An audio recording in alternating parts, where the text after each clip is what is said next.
প্রচণ্ড ঠান্ডা লেগেছে, নাক একদম বন্ধ, বাসার সবার ঠান্ডা লেগেছে।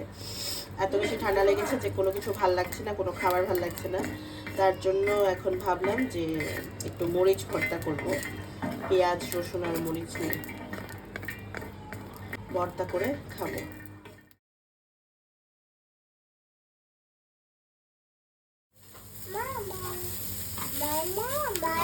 মানা মানা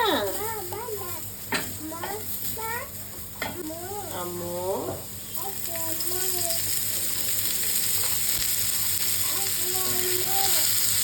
আম্মু